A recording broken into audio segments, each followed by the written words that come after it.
Assalamualaikum warahmatullahi wabarakatuh. Perkenalkan, kami dari kelompok 2 yang beranggotakan 1. Listina Nur Ramadhani 2021011005, 2. Karina Asriatun 2021011012, 3. Muhammad Naufal Rizky Fauzan 2021011013, 4. Richa Rumektisari 2021011015, 5. Agustina Elvitasari 2021011018, 6. Ananda Dwi Kurnia Maulaka 2021011029, 7. Feni Agustina Mawati 2021011031, 8. Sri Nadia Septiani 2021011035, dan yang ke-9 Theodora Aprilia Guryani 2021011040. Di video kali ini kami akan membahas materi mengenai kosakata dari pengertian, macam-macam, dan juga bentuk-bentuknya.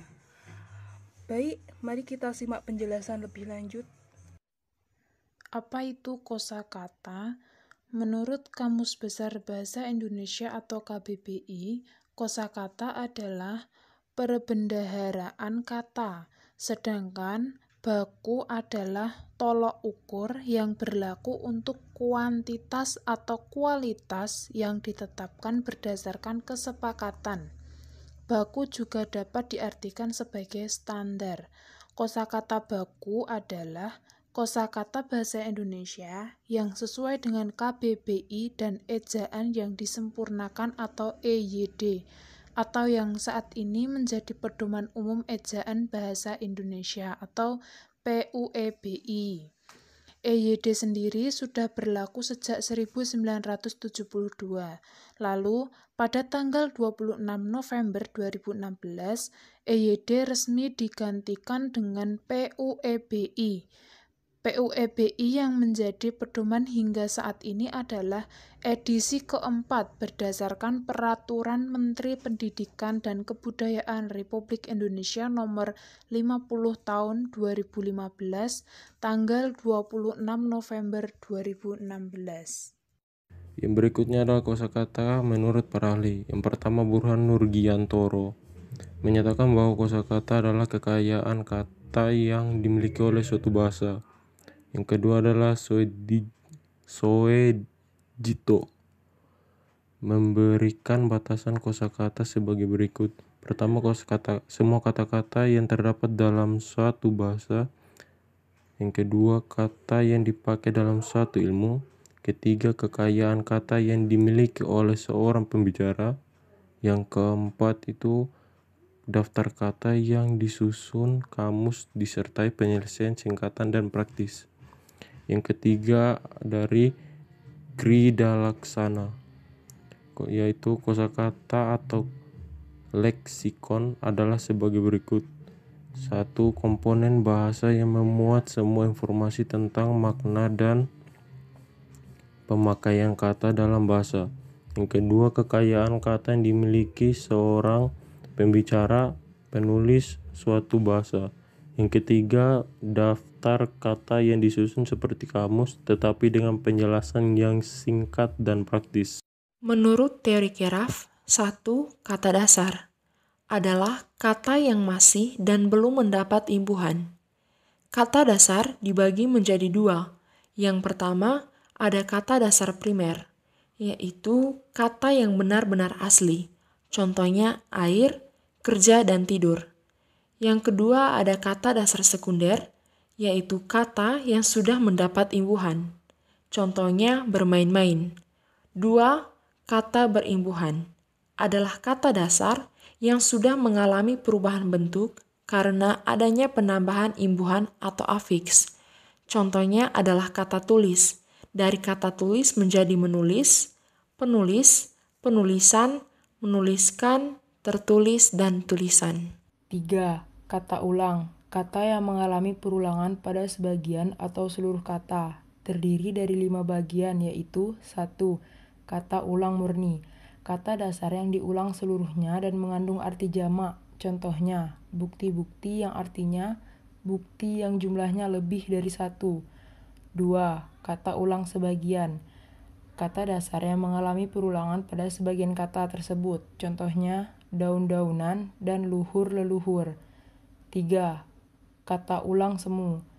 Kata dasar yang diulang seluruh katanya, perulangan ini sudah sangat padu sehingga apabila dihilangkan salah satu maka maknanya akan berbeda. Contohnya, kura-kura, siku-siku, dan paru-paru. 4. Kata ulang perubahan bunyi. Kata ulang yang mengalami perubahan pada seluruh kata. Pada sebagian vokal atau konsonan mengalami perubahan bunyi. Contohnya, siswa-siswi dan putra-putri. 5. Kata ulang berimbuhan. Bentuk pengulangan dengan menambahkan imbuhan pada kata dasar. Contohnya, berjalan-jalan, kehitam-hitaman. 4. Kata majemuk. Gabungan dua kata atau lebih yang menimbulkan makna baru. Contohnya, 1. Orang tua, orang yang dihormati. 2. Rumah sakit, tempat untuk merawat orang sakit. 3. Kamar tidur, kamar atau ruangan untuk beristirahat. Macam-macam kosakata yang selanjutnya yaitu kosakata menurut teori Graf dari Krida Laksana 2005 halaman 25. Menurut teori ini, kosakata dibagi menjadi 4 macam. Yang pertama adalah kata benda atau nomina substantiva. Kata yang mengandung morfem terikat atau imbuhan seperti kean, pean, an, dan ke.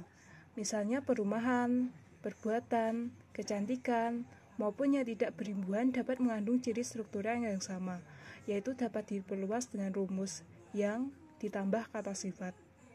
Yang kedua yaitu kata kerja atau verba. Kata yang mengandung imbuhan seperti me, ber, kan, di, i. Ada pula sejumlah kata kerja yang tidak mengandung unsur-unsur itu, tetapi secara tradisional harus masuk ke dalam kata kerja. Contohnya seperti tidur, bangun, pergi, dan datang. 3. Kata sifat. Kata sifat merupakan segala kata yang bisa diambil dari bentuk se plus reduplikasi plusnya.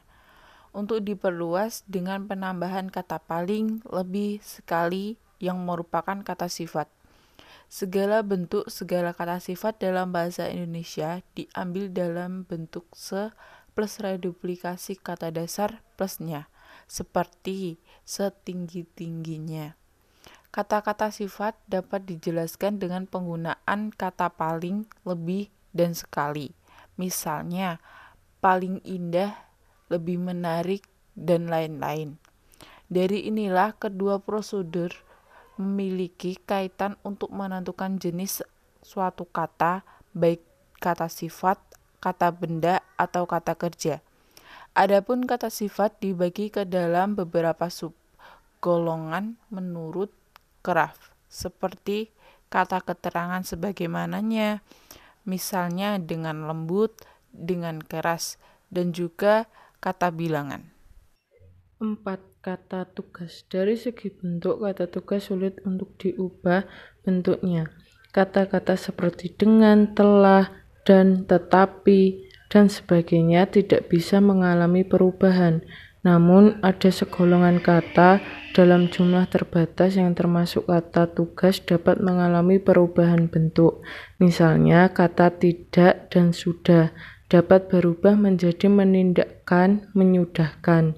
Dalam segi kelompok kata tugas, hanya memiliki tugas untuk memperluas atau mengadakan perubahan kalimat atau transformasi.